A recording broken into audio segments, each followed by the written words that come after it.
friends and families, welcome to free baking class by Elfin. இன்னைக்கு என்ன recipe பார்க்க போகிறோம்னா ஒரு சிம்பிளான கிறிஸ்மஸ் கேக், அதாவது ப்ளம் கேக் எப்படி செய்கிறதுன்னு தான் பார்க்க போகிறோம்.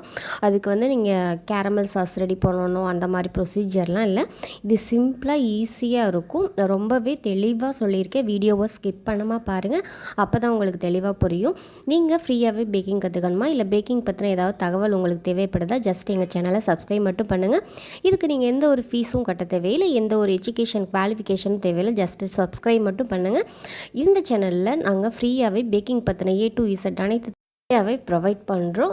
ஜஸ்ட்டு சேனலை சப்ஸ்கிரைப் பண்ணி ஜாயின் பண்ணிக்கோங்க. வாங்க இது எப்படி செய்யலான்ங்கிறது ஏகப்பட்ட வெரைட்டிஸில் இருக்குது. இது வந்து ஒரு வெரைட்டி தான். இதில் வந்து நிறைய வெரைட்டி இருக்குது. அதை வந்து நெக்ஸ்ட்டு வீடியோஸ்லலாம் நான் வந்து அப்லோட் பண்ணுறேன், மறக்காமல் செக் பண்ணி பாருங்கள். வந்து இங்கே நான் ஆரஞ்சு பழம் எடுத்திருக்கேன். இந்த ஆரஞ்சு பழத்தை நம்ம அதில் ஜூஸ் எடுக்கணும். அந்த ஜூஸ் எடுக்கிறதுக்கு முன்னாடி உள்ளே இருக்க சீடை வந்து வெளியில் எடுத்துருங்க.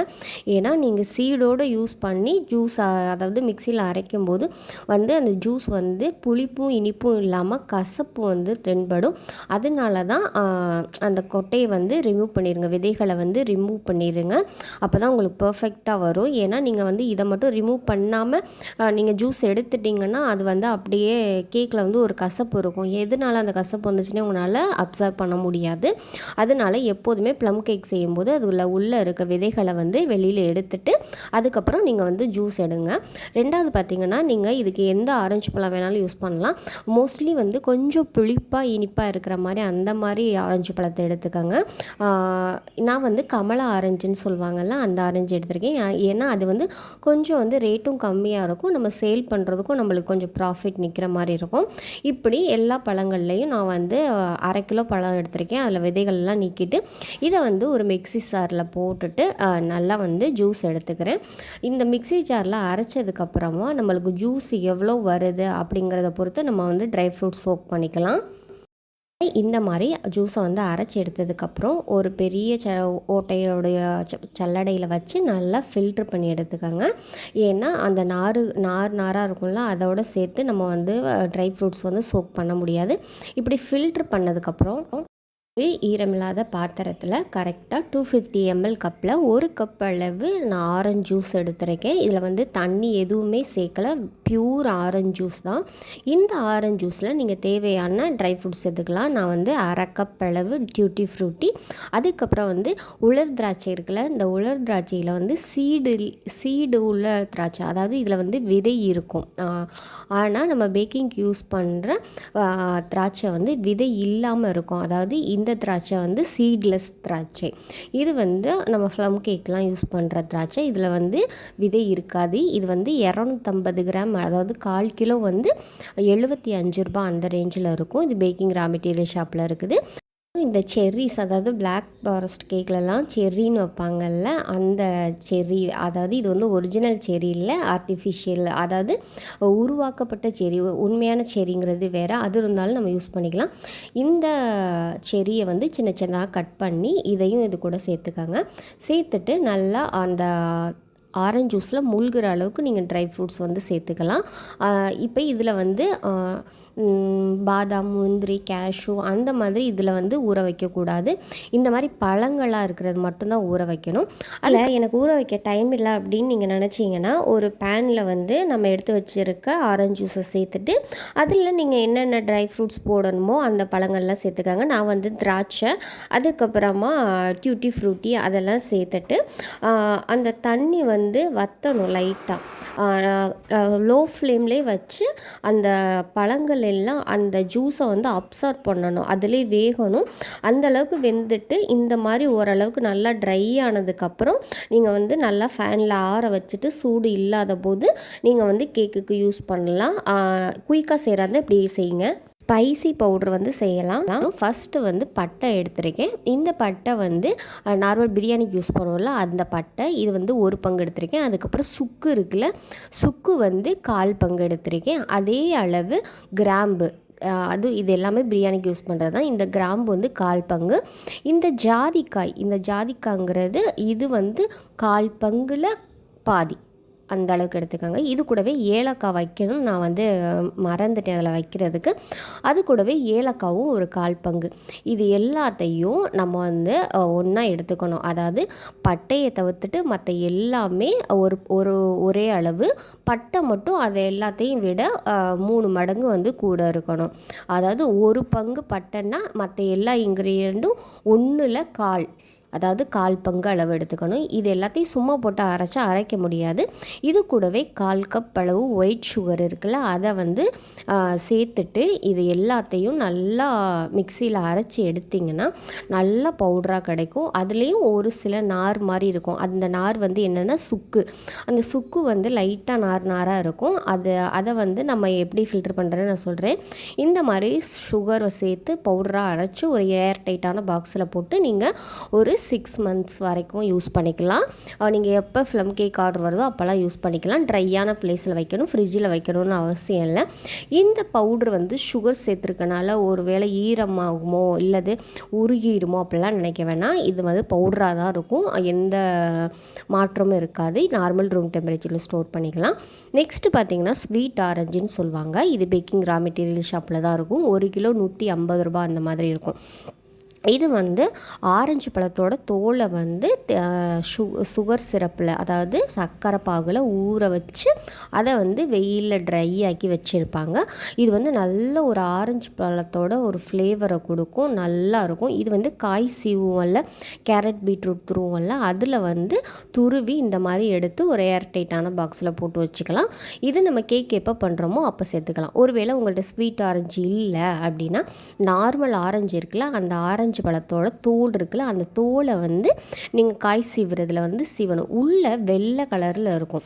அந்த வெள்ளை கலரில் இருக்கிறதை சேர்த்து நீங்கள் சீவிட்டிங்கன்னா கேக் வந்து கசப்பு தட்டும். அந்த வெள்ளை கலரில் நாராக இருக்கும்ல, அதோட சேர்த்து வந்து நீங்கள் துருவக்கூடாது. அந்த தோலுக்கு முன்னாடி நீங்கள் வந்து வெறும் தோல் மட்டும் இருக்கும்ல, ஒயிட் இல்லாமல், அந்த அளவுக்கு வந்து லைட்டாக ஸ்க்ரப் பண்ணி தேய்ச்சி கொஞ்சம் எடுத்து அதை வந்து கேக்கில் யூஸ் பண்ணிங்கனாலும் இன்னும் வந்து அரோமாவாக இருக்கும். அதே ரெடி பண்ணதுக்கப்புறம் நம்ம வந்து கேக்கை வந்து செய்ய ஆரம்பிச்சிடலாம். 250 ml கப்பில் 3/4 கப் அளவு ப்ரௌன் சுகர், அதாவது நாட்டு சர்க்கரை எடுத்துருக்கேன். இந்த நாட்டு சர்க்கரையை லைட்டாக வந்து மிக்சியில் பொடி பண்ணிவிட்டு லைட்டாக பவுடர் ஆக்கிட்டு அதை வந்து ஒரு ஈரமில்லாத பவுலில் சேர்த்துக்கிறேன். இது கூடவே 110 ml அளவு வாசனை இல்லாத எண்ணெய் எடுத்திருக்கேன். அதாவது கோல்டு வினர் அல்லது ஃபார்ம் ஆயில் அந்த மாதிரி எண்ணெய் தான் எடுக்கணும். உங்களுக்கு கரெக்டாக 1/2 கப் அளவு 250 ml கப்பில் 1/2 கப் அளவு ஃபுல்லாக எண்ணெய் எடுத்துருங்க. அதுலேருந்து 1.5 டேபிள் ஸ்பூன் அளவு, அதாவது 15 ml வந்து வெளியில் எடுத்துட்டிங்கன்னா கரெக்டாக 110 ml வந்து கரெக்டாக கிடைக்கும். ஒரு நார்மல் விஸ்க்கு வச்சு லைட்டாக வந்து மிக்ஸ் பண்ணி எடுத்துக்கோங்க. ரெண்டும் வந்து லைட்டாக பிளெண்ட் ஆகணும். ஒரு 30 செகண்டுக்கு வந்து இந்த மாதிரி கலக்கி எடுத்துக்கோங்க. ஒருவேளை நீங்கள் ஃப்ளேவரான எண்ணெய் எடுத்திங்கன்னா வந்து அந்த ஃப்ளேவர் தான் அந்த கேக்கில் வரும். அதனால் முடிஞ்ச அளவுக்கு வாசனை இல்லாத எண்ணெய் எடுத்துக்கோங்க. இது கூடவே ரூம் டெம்பரேச்சரில் உள்ள முட்டை 4 முட்டை எடுத்துருக்கேன். அதாவது ஒருவேளை ஃப்ரிட்ஜிலேருந்து நீங்கள் எடுத்து யூஸ் பண்ணுறீங்கன்னா ஒரு 3 மணி நேரத்துக்கு முன்னாடியே வெளியில் எடுத்து வச்சுட்டு அதுக்கப்புறம் யூஸ் பண்ணிங்கன்னா தான் உங்களுக்கு பெட்டர் ரிசல்ட் வரும். நார்மல் ரூம் டெம்பரேச்சரில் உள்ள முட்டை வந்து 4 முட்டை, அதாவது வெள்ளை கருத்தனையாக மஞ்சள் கருத்தனையாக அந்த மாதிரி எதுவும் பண்ண வேண்டாம். டைரெக்டாக 4 முட்டை இதில் வந்து உடச்சி ஊற்றிட்டு அந்த விஸ்க் வச்சே லைட்டாக வந்து மிக்ஸ் பண்ணி எடுத்துக்கோங்க. இந்த சர்க்கரை வந்து நல்லா மெல்ட் ஆகணும். அந்த சர்க்கரை ஃபுல்லாக அந்த முட்டை கூட கலந்து சர்க்கரை சுத்தமாக கரைஞ்சிருச்சு அப்படிங்கிற பட்சத்தில் தான் நம்ம வந்து ஸ்டாப் பண்ணணும். பீட்ரு யூஸ் பண்ணலாமான்னு கேட்டிங்கன்னா பீட்ரு அவ்வளோதுக்காக தேவையில்லை. ஜஸ்ட்டு விஸ்க்லேயே வச்சு இந்த கேக்கை வந்து நம்ம செஞ்சு முடிச்சிடலாம். இந்த மாதிரி கலக்குனதுக்கப்புறம் ஸ்வீட் ஆரஞ்சு எசன்ஸ்ன்னு சொல்லிட்டு கடைகள்லாம் கிடைக்கிது. இது வந்து நான் 1.5 டீஸ்பூன் அளவு சேர்த்துக்கிறேன். இது கூடவே ஒரு 2 பிஞ்ச் அளவு உப்பு எடுத்துக்கிறேன். இந்த உப்பு சேர்த்துட்டு நல்லா கலந்து எடுத்துக்கோங்க.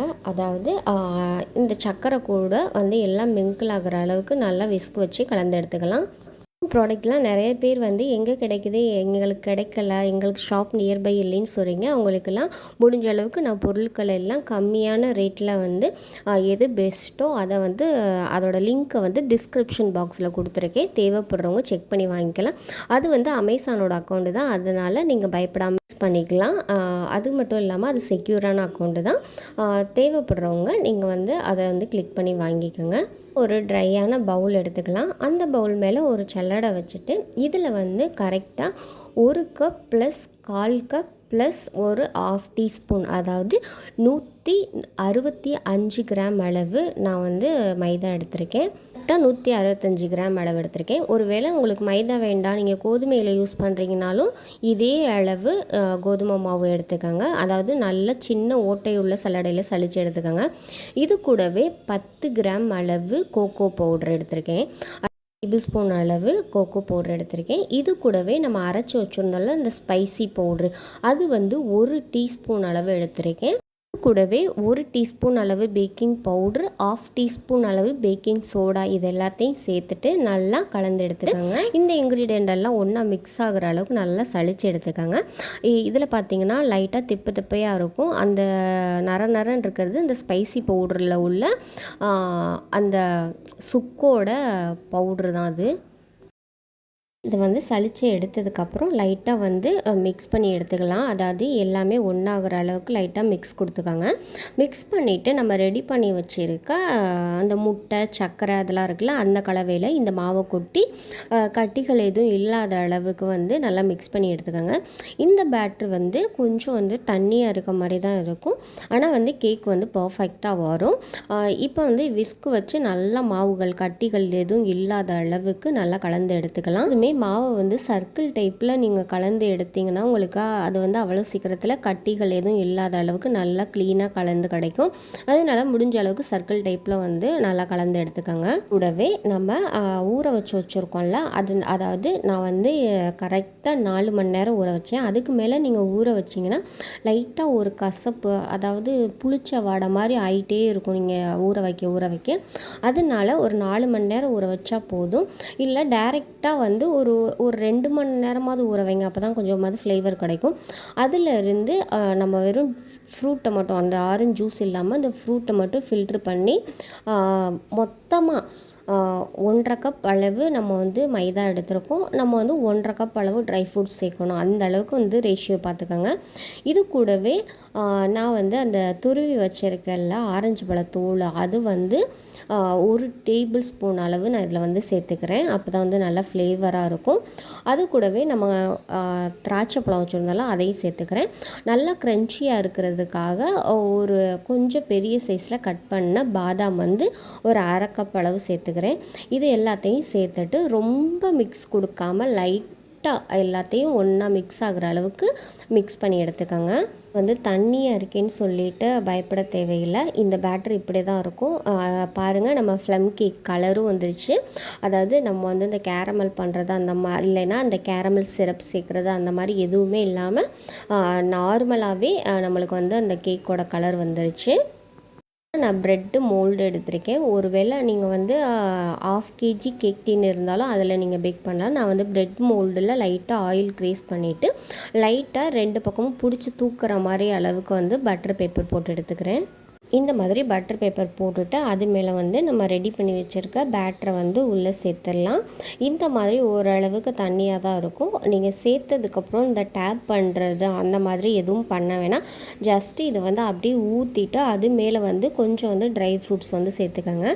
நான் வந்து இதில் வந்து பாதாம், முந்திரி, அதுக்கப்புறமா பிஸ்தா, அதுக்கப்புறம் அந்த செர்ரிஸ் இருக்குல்ல, அதையும் சேர்த்துக்கிறேன்.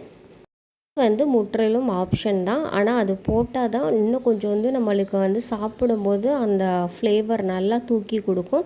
அந்த பெருசாக கட் பண்ண பாதாம் கடித்து சாப்பிடும்போது அது க்ரன்ச்சியாக இருக்கும். இதுவே நீங்கள் சோக் பண்ணுறதுக்காக, அதாவது ஊற வச்சிட்டிங்கன்னா அது சவக்குன்னு இருக்கும். அதனால தான் பழங்களை மட்டும் ஊற வச்சுட்டு இந்த மாதிரி ட்ரை ஃப்ரூட்ஸை வந்து ட்ரையாக இருக்கிறத டைரெக்டாக வந்து நம்ம சேர்த்துக்கணும். இது மேலே இந்த செர்ரிஸை சேர்த்திங்கன்னா இன்னும் கொஞ்சம் வந்து ஃப்ளேவர் அதிகமாகும். இந்த மாதிரி நான் செர்ரிஸ் எல்லாம் அங்கங்கே லைட்டாக போட்டுட்டு டேப் பண்ண வேண்டாம். அதே மாதிரி இந்த டூத்பிக் வச்சு இது பண்ண வேணாம். அப்படி நீங்கள் பண்ணிங்கன்னா அந்த ட்ரை ஃப்ரூட்ஸ் அங்கங்கே இருக்கிறதெல்லாம் அடியில் இறங்கிடும். அப்போ மேலே கேக்கும் கீழே மட்டும் ட்ரை ஃப்ரூட்ஸ் அந்த மாதிரி இருக்கும். இப்போ வந்து ஓடிஜியில் நடுவில் இருக்க ரேக்கில் வச்சுட்டு கரெக்டாக 165 டிகிரி செல்சியஸில் top and bottom rod on பண்ணிவிட்டு ஒரு 50 நிமிஷத்துக்கு வந்து பேக் பண்ணி எடுத்துக்கோங்க. உங்களுக்கு ஒரு வேளை பேக் ஆகலைன்னா ஒரு டூத் பிக் வச்சு செக் பண்ணி பாருங்கள். உள்ளே வந்து ஒட்டாமல் வந்துச்சுன்னா கேக் வந்து பர்ஃபெக்டாக வெந்திருக்குன்னு அர்த்தம். ஒட்டுற மாதிரி இருந்துச்சுன்னா இன்னும் கூட ஒரு 5-10 நிமிஷம் வந்து நீங்கள் கூட சேர்த்து பேக் பண்ணிக்கலாம். இப்படி பேக் பண்ணி எடுத்ததுக்கப்புறம் லைட்டாக வந்து கேக் வந்து ஹார்டாக இருக்க மாதிரி தான் இருக்கும். அந்த உடனே அதை கேக்கை வந்து வெளியில் எடுத்ததுக்கப்புறம் ஒரு வந்து பட்டர் பேப்பர் இருக்குல்ல, அந்த பட்டர் பேப்பரை அப்படி இல்லைன்னா ஒரு டைட்டான மூடி போட்டு அதை அப்படியே மூடி வச்சுருங்க. ஒரு ஓவர் நைட், அதாவது ஒரு நைட்டு ஃபுல்லாக ஒரு 12 மணி நேரம் அதை வந்து டிஸ்டர்ப் பண்ணாதீங்க. மூடி வச்சுட்டு மறுநாள் வந்து நீங்கள் இதை எடுக்கும்போது அவ்வளோ சாஃப்டாக இருக்கும். அண்ட் வந்து அந்த கேக் வந்து ஒரிஜினல் ப்ளம் கேக் நீங்கள் சாப்பிட்ருக்கீங்களான்னு எனக்கு தெரியாது. ஆனால் இந்த கேக் வந்து ஒரிஜினல் ப்ளம் கேக் எப்படி செய்வாங்களோ அதேபடி தான் நம்ம செய்கிறோம். அவ்வளோ சாஃப்டாக அவ்வளோ மாய்ஸ்டாக இருக்கும். இந்த கேக் வந்து அந்த பாருங்கள் ட்ரை ஃப்ரூட்ஸ் எல்லாம் அங்கங்கே இருக்கும் கரெக்டாக. அது வந்து மேலே வந்து அவ்வளோ சாஃப்டாக இருக்கும். அந்த ட்ரை ஃப்ரூட்ஸ் இருக்கிற இடத்துல மட்டும் நம்மளுக்கு கட் பண்ணுறது கொஞ்சம் சிரமமாக இருக்குமே தவிர்த்துட்டு அந்த கேக் வந்து அவ்வளோ மாய்ஸ்டாக அவ்வளோ சாஃப்டாக இருக்கும்.